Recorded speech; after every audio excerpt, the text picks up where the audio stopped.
Andrew, thank you very much for those kind remarks. I'm delighted to be back here on this podium after a break of 6 years. I was actually quite stunned to be told that it was 2002 that I was actually talking about those things, so it's a little bit scary when you think about how quickly time flies. But I am really delighted to be back here, and as I was saying to Julian earlier on, a centre like the Menzies Centre, it's far more important for parties in opposition, in my view, than in government, because this is a time for politicians on this side of the House to be rethinking their policy positions on a lot of important issues, and if you don't do it now, when are you going to do it? So I think this centre has played a very important role, I think, in obviously Liberal and National Party thinking on a whole range of policy issues for a long time now. I'm going to talk to you for about 20 minutes or so about the forthcoming Defence White Paper. Let me just make a few introductory remarks about the White Paper for those of you who are not necessarily all that familiar with the process. White papers, full White Papers don't come around very often in this game. I've been observing Defence White Papers now for 30 years. There's really only been 4 major Defence White Papers in that time. That's not many. And the important point about this Defence White Paper, well, there's 2 important points about it. I suppose the first is that it's been a very significant time since the last one, and a hell of a lot has changed in the security environment. I think that's an understatement, actually, to say that.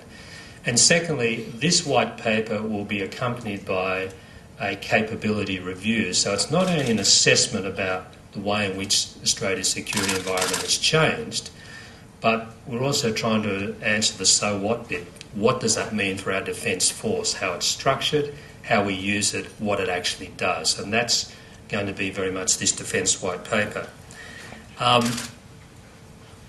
The way in which the Rudd government is approaching this is quite interesting. For the first time ever, the Defence White Paper will be framed against a national security statement. We have never had a national security statement or policy in this country, not formally declared. I actually think that's a good initiative, and many people, including some in this room, have argued for a long time that we should have a national security policy, because you can't talk meaningfully about defence policy unless you understand where we're coming from in terms of whole of government. So the national security statement is likely probably to go to Cabinet, I would think, in May. And that will frame very much the discussion about the Defence White Paper, which I think will probably be out in about November this year.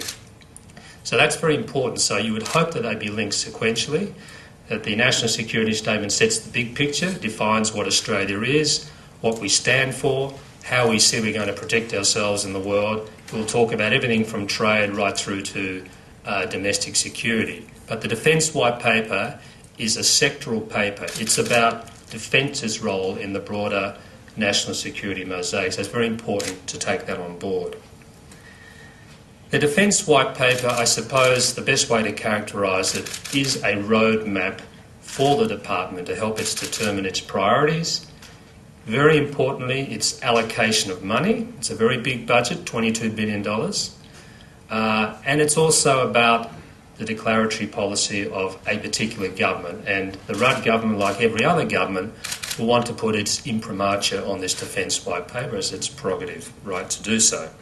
So it's going to tell you not only about defence, but it's going to tell you about the Rudd government as well, and that's the key point there. It's also very interesting the way the government is going about this. For the first time ever, we're going to have people outside the department involved in writing the White Paper. I'm not sure how that's going to work yet. I don't think anybody does. I actually think it's potentially a positive initiative.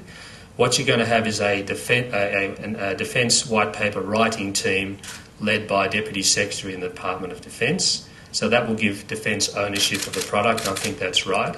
But you've got the Australian Strategic Policy Institute and the Kokoda Foundation as external players, think tanks, involved to some degree in the process. To what extent, we don't know yet.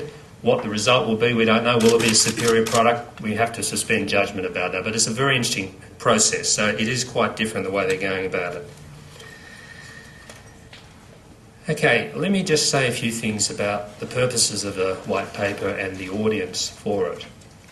In a democracy like Australia, the white paper's got to do a number of things. It's about the government's declaratory policy, but just remember there is a classified version of this coming out at the end of the year. So the government is not going to tell the world everything about its thinking on defence, but it needs to tell the world something about that.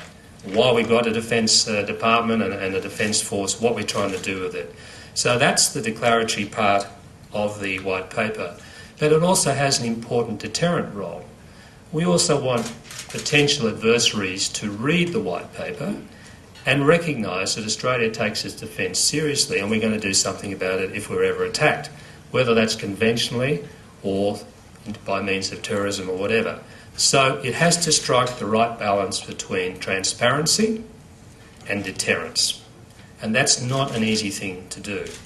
Now, I say that in the context of the three audiences for this white paper.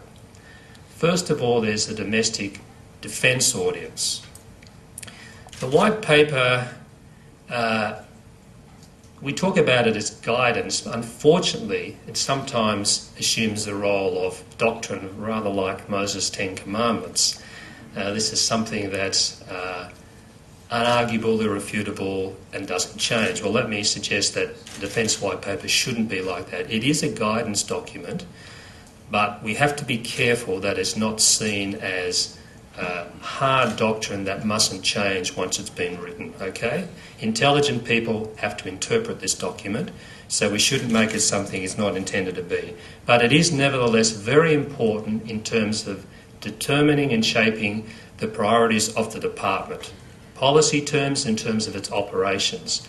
So when a middle-level military officer is thinking about whether we should be committing money to this piece of defence equipment or that, often they'll be guided by what's in this white paper, and so it should be, but we've got to be careful not to take that, to interpret that too literally and too strictly.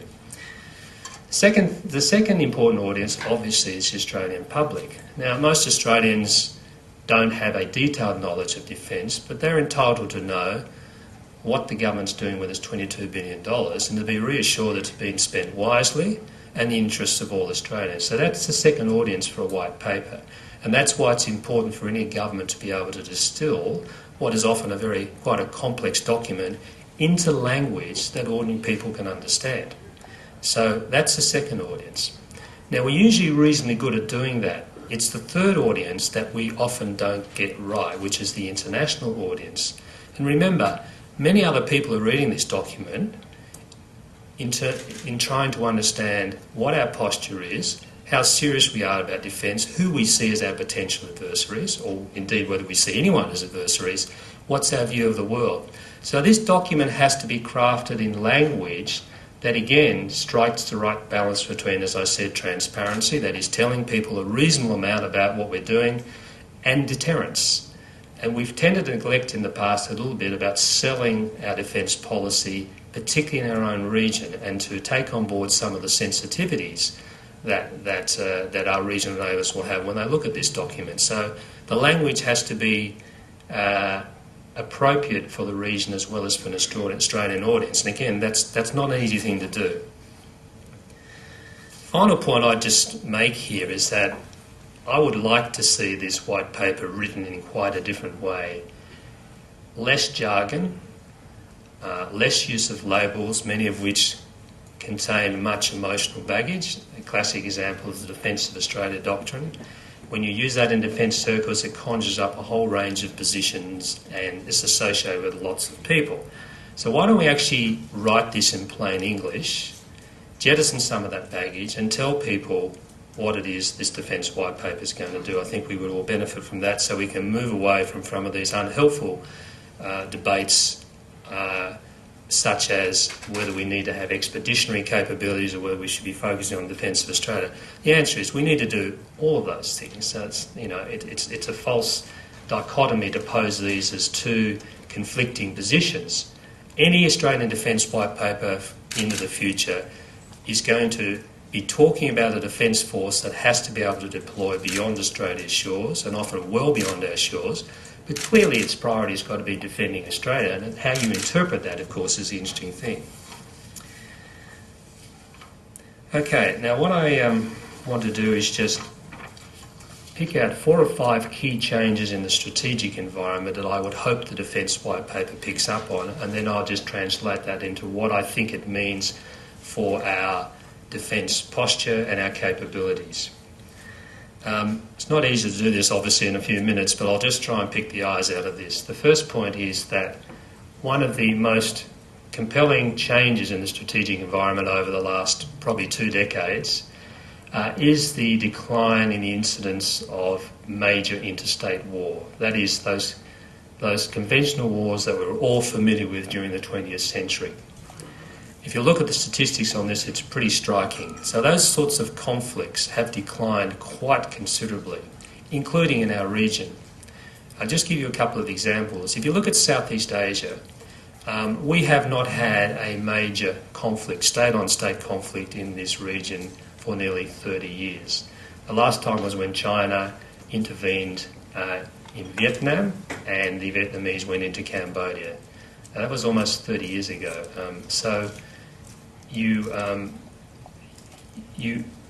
The conclusion I draw from that is not that we won't have interstate war in the future, but the incidence of that occurring is less likely than it has been historically. That's important because it has implications for what we do with our defence force. If you look at Northeast Asia, again, the situation is a lot more benign than it has been historically. Even some of those residual conflicts of the Cold War, which are still there, i.e. Taiwan and the Korean Peninsula, they are still problems for policymakers to address. There is still the prospect of major conflict in those 2 cases, but I would say the likelihood of a conflict between China and the US over Taiwan has again significantly diminished in the last few years and will continue to do so. And I think the Korean Peninsula situation has improved too. So I would say that's reasonably good news for Australia, provided those trends continue, and I think they will. Second point is that the questions we asked about China as a rising power a couple of decades ago, I think have been answered. One of the major concerns was that as China became more powerful, it would challenge the status quo and that could generate instability in the region and draw Australia in. I think what we have the answer to that question, that is China is clearly going to be a status quo power, not a revolutionary power.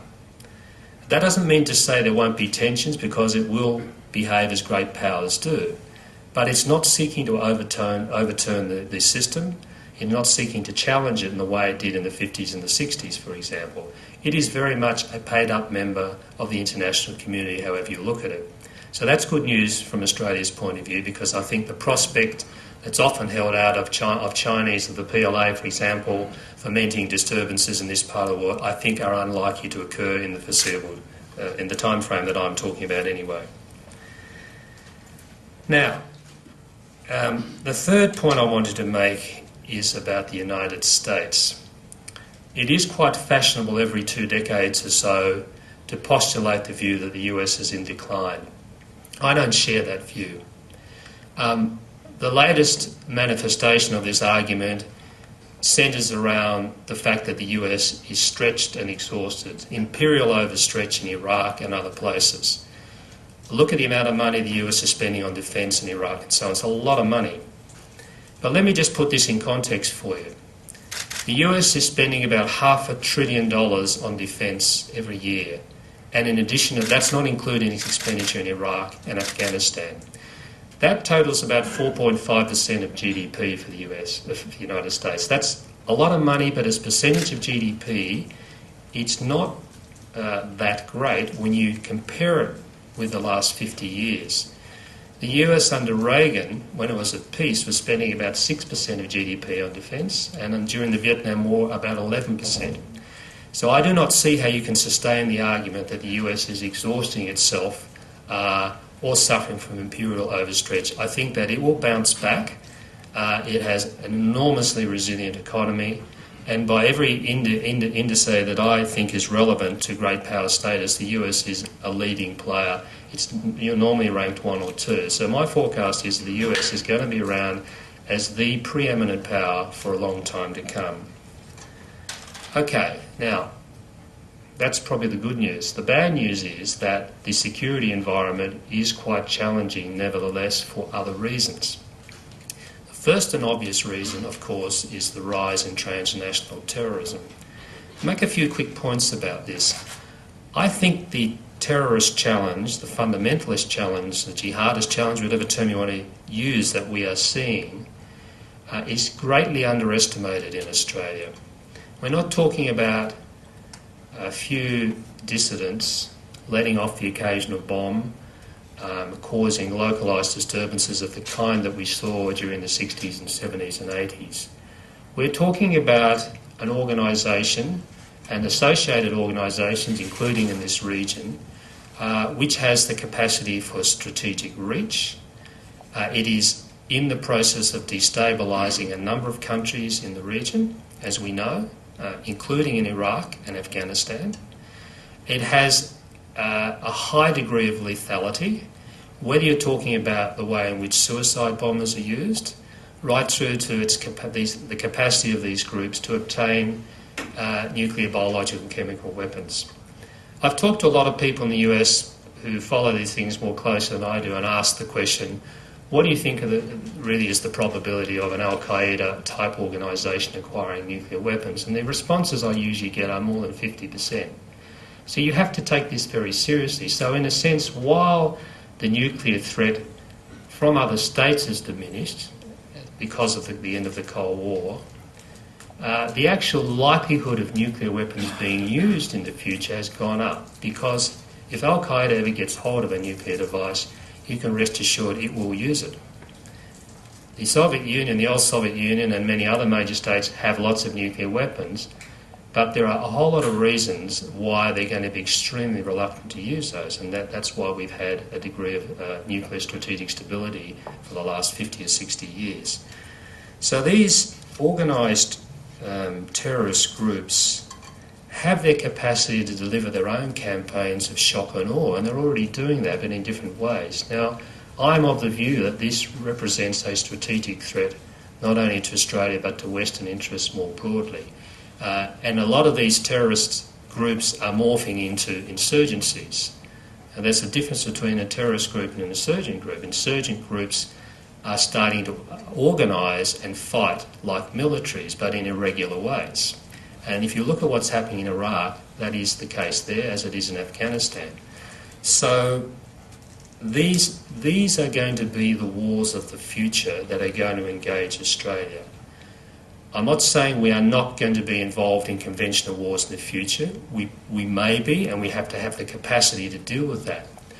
But I can assure you that the kind of conflicts we will definitely be involved in the future will be these messy, postmodern, hybrid conflicts that we are seeing all over the world, that are drawing Australia in because our interests are directly engaged or indirectly engaged.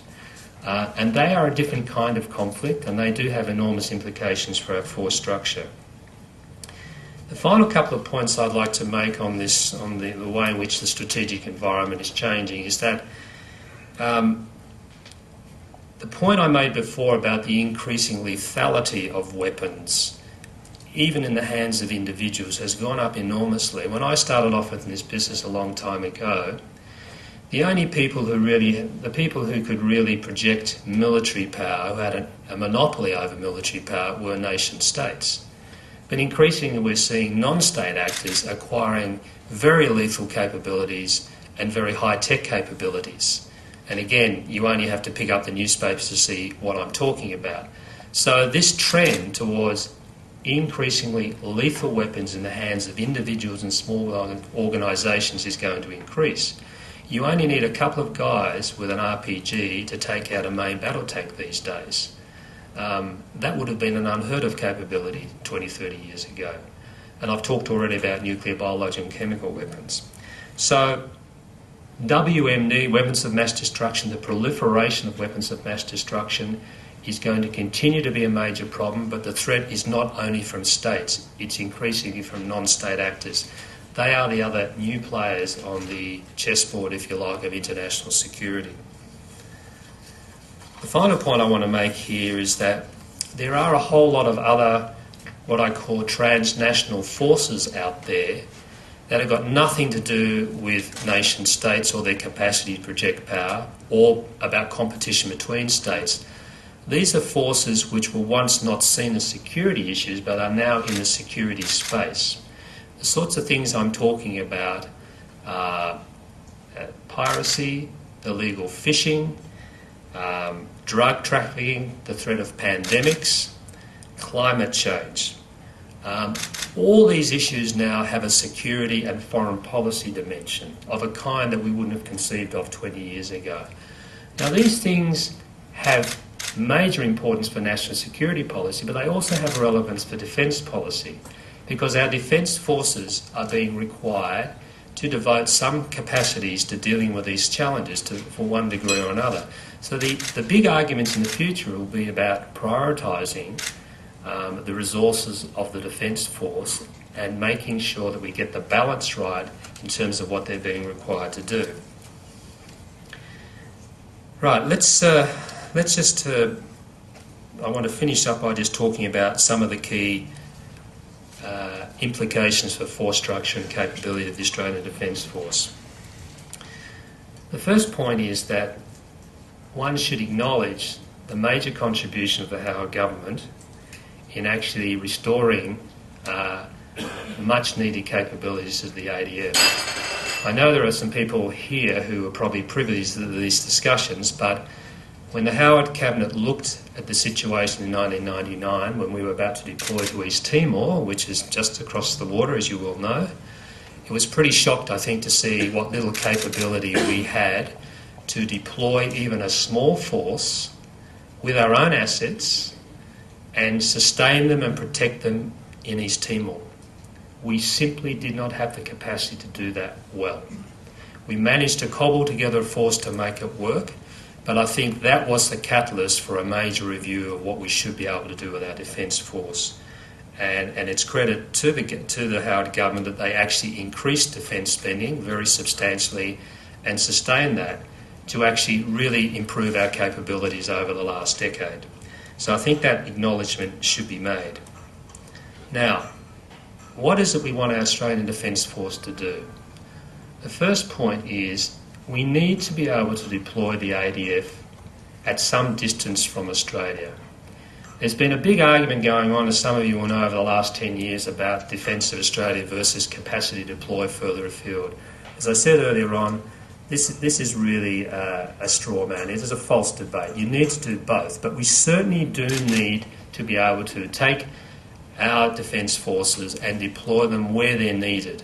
And that's not necessarily determined by distance from Australia's shores, as we see. We can see that historically, where 90% of Australia's military commitments have been well beyond the shores of Australia. That is going to continue to be the case in the future. The threshold decision here is whether you decide you want to deploy your force away from Australia.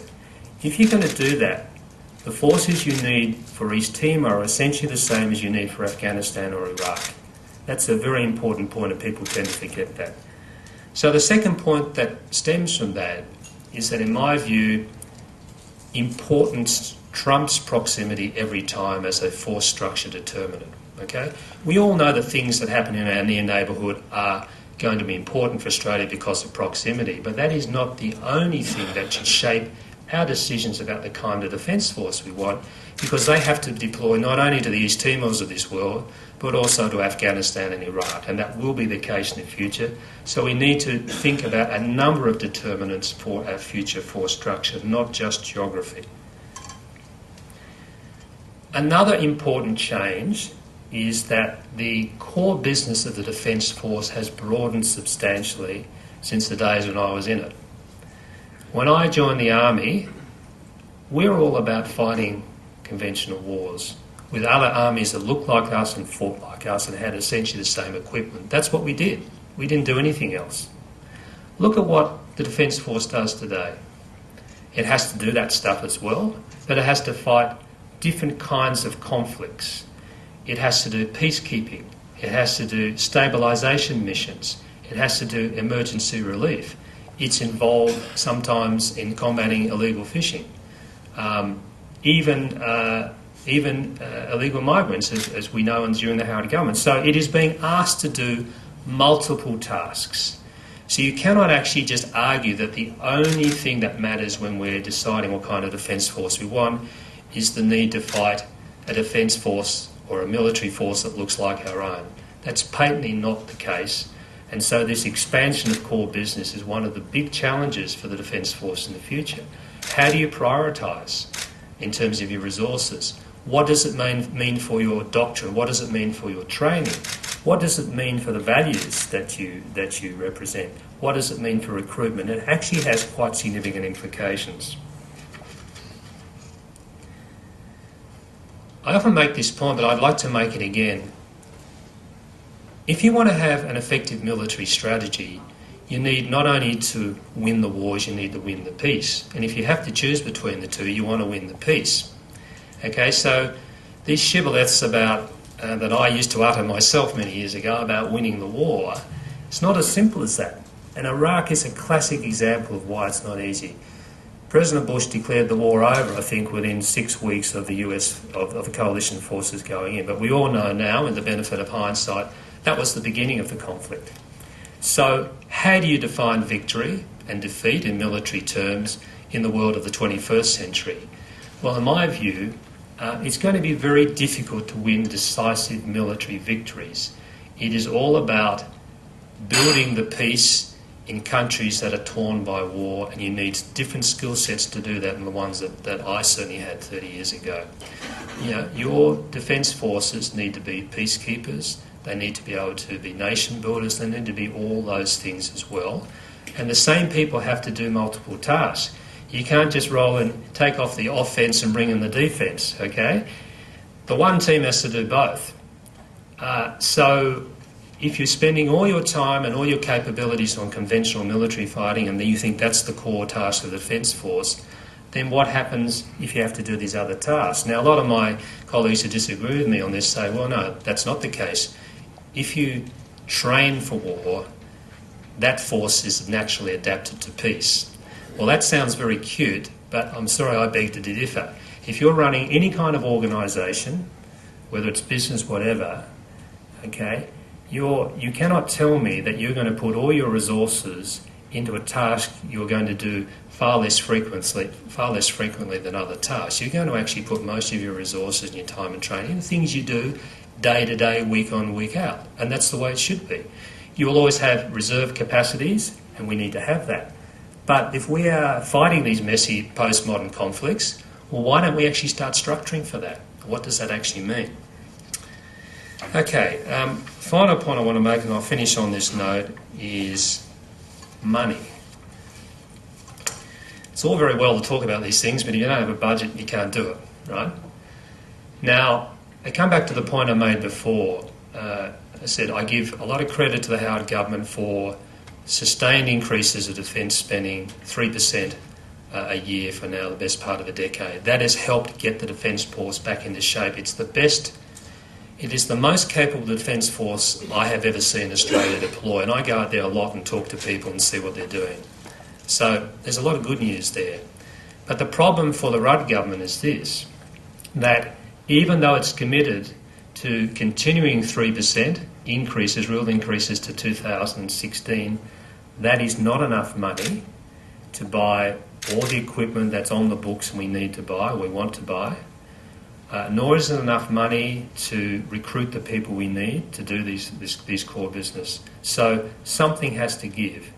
There's only two ways you can come at this. You can increase defence spending, I think that's highly unlikely, or you're going to have to take cuts. So notwithstanding the commitment to increases in spending on defence or maintaining those increases, we are still going to have a gap in funding. So in my view, there are going to have to be a few hard decisions made reasonably soon about our capabilities. And that may be, for example, that we don't get 100 JSFs, we may only be able to afford 60 of them. Because where is most of the money tied up? It's tied up in the big platform purchases. There's only 3 or 4 of them where you can really make a difference.